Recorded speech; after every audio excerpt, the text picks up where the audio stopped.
भारतीय राजनीति में जाति, धर्म, समुदाय, भ्रष्टाचार और धनबल की भूमिका लंबे समय से विवादास्पद और चुनौतीपूर्ण रही है।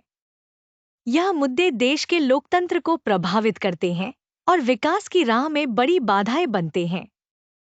आइए इन समस्याओं को विस्तार से समझते हैं। एक, जाति आधारित राजनीति। भारत में जाति प्राचीन सामाजिक व्यवस्था का हिस्सा रही है, लेकिन आज यह राजनीतिक ध्रुवीकरण का साधन बन गई है। राजनीतिक दल चुनावों में जातिगत समीकरण का उपयोग करके मतदाताओं को लुभाते हैं। नीतियों और योजनाओं का निर्माण जातिगत समीकरणों को ध्यान में रखकर किया जाता है, जिससे योग्यता और समानता पर आधारित विकास बाधित होता है। यह सामाजिक एकता को भी कमजोर करता है और जातिगत संघर्षों को जन्म देता है।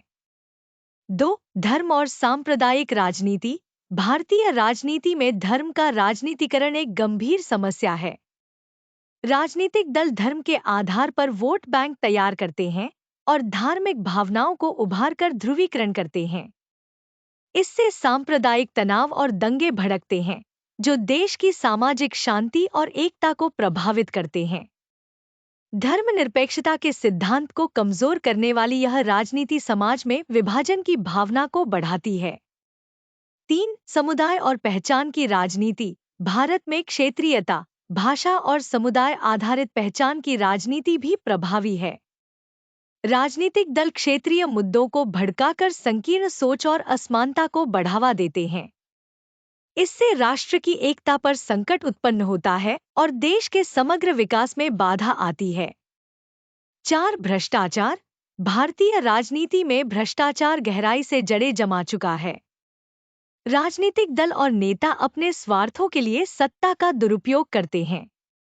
भ्रष्टाचार के कारण सरकारी योजनाएं और नीतियां गरीबों तक सही ढंग से नहीं पहुंचती। इससे आर्थिक असमानता बढ़ती है और विकास की गति धीमी हो जाती है। 5, धनबल और बाहुबल। चुनावों में धनबल और बाहुबल का प्रभाव तेजी से बढ़ा है। चुनाव प्रचार में भारी धनराशि खर्च की जाती है, जिससे धनी और शक्तिशाली लोग ही राजनीति में सफल होते हैं। गरीब और ईमानदार उम्मीदवारों को अवसर नहीं मिल पाता। बाहुबल और हिंसा का उपयोग करके चुनाव परिणामों को प्रभावित किया जाता है, जिससे लोकतंत्र की पवित्रता समाप्त होती है। समाधान और निष्कर्ष। चुनाव सुधार। चुनाव आयोग को और सशक्त बनाना।